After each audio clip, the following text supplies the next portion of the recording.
नाज़रीन, कुछ दिन पहले की बात है। मैं अपने कुछ दोस्तों के साथ एक निजी महफिल में शरीक था और हंसी मजाक चल रहा था। तो इतने में मेरे एक दोस्त ने एक लतीफ़ा सुनाया जो कुछ यूँ था। रोज़ क़यामत फरिश्तों के सवालों के जवाब देने के बाद मौलाना फजलुर रहमान इस इंतज़ार में थे कि कब उनको जन्नत में जाने का इजाज़तनामा दिखाया जाए। और अचानक मौलाना फजलुर रहमान को एक तरफ जन्नत और एक तरफ दोज़ख दिखाई देने लगी। मौलाना के कदम बेख्तियार जन्नत की तरफ बढ़ने लगे। अभी मौलाना कुछ ही आगे गए थे कि एक फरिश्ता आ गया जिसने मौलाना को रुकने का इशारा किया। मौलाना ने देखा कि फरिश्ते के साथ बॉलीवुड की हसीना जमील अदाकारा दीपिका पादुकोण भी खड़ी थी। तो मौलाना ने फरिश्ते की जाने बड़ी सवालिया नज़रों के साथ देखा। तो फरिश्ते ने मौलाना से मुखातिब होकर कहा कि मौलाना, आप दीपिका के साथ जाएंगे। मौलाना बेहद जज्बाती हो गए और बोले, या अल्लाह, तेरा शुक्र है। और फरिश्ते से मुखातिब होकर कहा कि ये हमारी कौन सी नेकी का सिला है कि दीपिका को हमारे साथ जन्नत में भेजा जा रहा है। फरिश्ते ने मुस्कुराते हुए जवाब दिया कि मौलाना, ये तुहाडी नेकी का सिला नहीं, ये दीपिका के गुनाह की सदा है जिहड़ा तुहानू दीपिका के नाल दोज़ख भेजा जा रहा है। अस्सलाम वालेकुम दोस्तों, मैं हूं राशिद नवाज और आप देख रहे हैं दुनिया उर्दू चैनल। इससे पहले कि मैं अपनी बात आगे बढ़ाऊं और ये वाक़या आपसे शेयर करने का आपको असल मकसद बताऊं, आप जल्दी से हमारे यूट्यूब चैनल को सब्सक्राइब कर लें। नोटिफिकेशन बेल पर क्लिक करना बिल्कुल नहीं भूलिएगा ताकि हमारी ताज़ा तरीन वीडियोज़ आपको आपके मोबाइल पर मौसूल होती रहें। दोस्तों, वापस आते हैं मुद्दे की बात पर।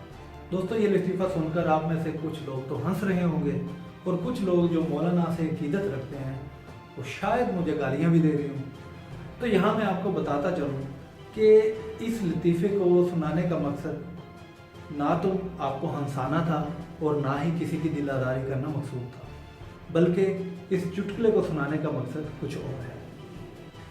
दोस्तों, जब आपने इस वीडियो का थंबनेल देखा होगा तो आप में से बहुत से लोगों ने तजस्सुस के मारे इस वीडियो पर क्लिक किया होगा कि देखें तो सही कि मौलाना फजलुर रहमान जन्नत में जाते हैं या दोज़ख में।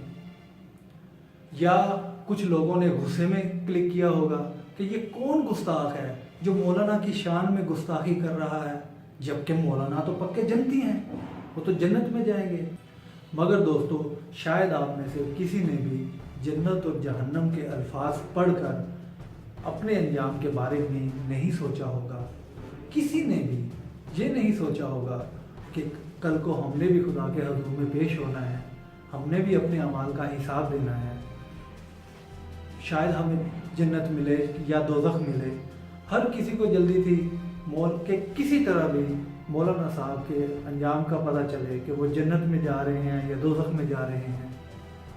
दोस्तों, आप में से कुछ लोग ऐसे होंगे जो मजहबी और सियासी लिहाज से मौलाना के सख्त नाक़िद और मुखालिफ होंगे, जबकि आप में से कुछ लोग ऐसे भी होंगे जो मजहबी और सियासी लिहाज से मौलाना के कदरदान और अकीदतमंद होंगे। मगर दोस्तों, क्या आपको मालूम है कि क़यामत के रोज़ अल्लाह ताला के हुजूर हमसे ना तो मौलाना साहब की एक सियासत के बारे में कोई सवाल किया जाएगा और ना ही कोई उनकी दीनदारी के बारे में कोई सवाल किया जाएगा। दोस्तों, आपसे सवाल होगा आपकी दीनदारी के बारे में, आपकी दुनियादारी के बारे में, आपके हुस्न अखलाक के बारे में।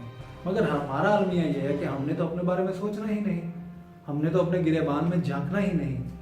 अगर हमने सोचना है तो सिर्फ और सिर्फ दूसरों के बारे में, दूसरों की आखिरत के बारे में, दूसरों की दीनदारी के बारे में, दूसरों के दुनियावी मामलात के बारे में हम बेहाल हो जाते हैं। दोस्तों, हमारे मुआशरे में अगर कोई आलिम या कोई बुजुर्ग या कोई दानिश्वर कोई इस्लाह मुआशरा के बारे में बात कर रहे हो तो हम में से हर शख्स यही सोचने लग जाता है कि ये बात हमारे दोस्तों के बारे में हो रही है या हमारे हमसायों के बारे में हो रही है। और अगर ये बात हो रही हो कि झूठे पर खुदा की लानत, तो हमारे जहन में ये बात चल पड़ती है कि ये बात यकीनन मेरे एक दोस्त ने मेरे साथ झूठ बोला था, तो यकीनन खुदा की लानत उस पर हो रही है। कोई ये नहीं सोचता कि कहीं मैंने तो जाने अनजाने में झूठ नहीं बोल दिया, कहीं मुझ पर तो नहीं अल्लाह पाक की लानत बरस रही। नहीं, बिल्कुल नहीं। कोई ऐसे नहीं सोचता, जबकि हम दूसरों की इस्लाह तो करना चाहते हैं लेकिन अपनी खामियों और इस्लाह तलब मामलात पर कोई ध्यान नहीं देते। दोस्तों, एक मशहूर वाक़या है कि एक औरत एक बुज़ुर्ग के पास अपने बेटे को लेकर आई और बुज़ुर्ग से कहा कि मेरे बेटे को नसीहत करें, ये मीठा बहुत खाता है। तो बुज़ुर्ग ने उसको जवाब दिया कि तुम इसको कल लेके आना। लिहाजा वो औरत चली गई। पर दूसरे दिन दोबारा जब आई औरत, तो बुज़ुर्ग ने बड़े प्यार के साथ उसके बेटे को कहा कि बेटा मीठा कम खाया करो।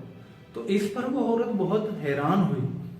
उसने सवाल किया कि ये बात तो आप मुझे कल भी कह सकते थे, लेकिन आज कहने में क्या हिकमत है। तो लिहाजा बुजुर्ग ने जवाब दिया कि कल तक मैं खुद भी मीठा बहुत खाता था, मतलब कल मैंने भी खुद मीठा खाया हुआ था, तो मैं इसको कैसे ये नसीहत कर सकता था जबकि खुद मैंने मीठा खाया हुआ था। तो दोस्तों, कहने का मतलब ये है कि दूसरों की इस्लाह, दूसरों की जन्नत और दूसरों की जहन्नम की फिक्र छोड़ें और अपने आप को दुरुस्त करें। अगर किसी को गलत करता देखें भी तो उसकी इस्लाह भी ज़रूरी है, लेकिन सबसे पहले अपनी इस्लाह ज़रूर करें। आप हज़रत मोहम्मद सल्लल्लाहु अलैहि वसल्लम ने फरमाया कि क़यामत के रोज़ एक शख्स को लाया जाएगा और उसको दोज़ख की आग में फेंका जाएगा और वो उस तरह चक्की पीसेगा जैसे गधा चक्की पीसता है। तो इतने में उसके इर्द गिर्द दोज़ख में मौजूद अफराद जमा हो जाएंगे और वो उससे पूछेंगे कि ए फलां, क्या तुम लोगों को नेकी करने का और बदी से रुकने का नहीं कहते थे? तो वो शख्स कहेगा कि मैं लोगों को तो नेकी करने और बदी से रुकने का कहता था, मगर खुद उस पर अमल नहीं करता था। तो दोस्तों, ये जान लें कि मौलाना फजल रहमान की जन्नत और दोज़ख का फैसला करने से पहले अल्लाह ताला ने हरगिज़ ना तो आपसे कोई राय लेनी है और ना ही कोई मशवरा लेना है, और ना ही मौलाना साहब के जन्नत में जाने से आपका कोई फ़ायदा होना है और ना ही उनके दोज़ख में जाने से आपका कोई नुकसान होना है।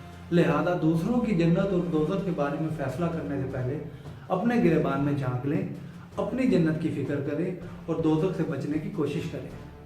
अगर ये वीडियो आपको पसंद आई हो तो इस वीडियो को लाइक करें, हमारा चैनल सब्सक्राइब करें, और अगर कोई कमी कोताही रह गई हो तो प्लीज़ कमेंट्स में फीडबैक दें। शुक्रिया।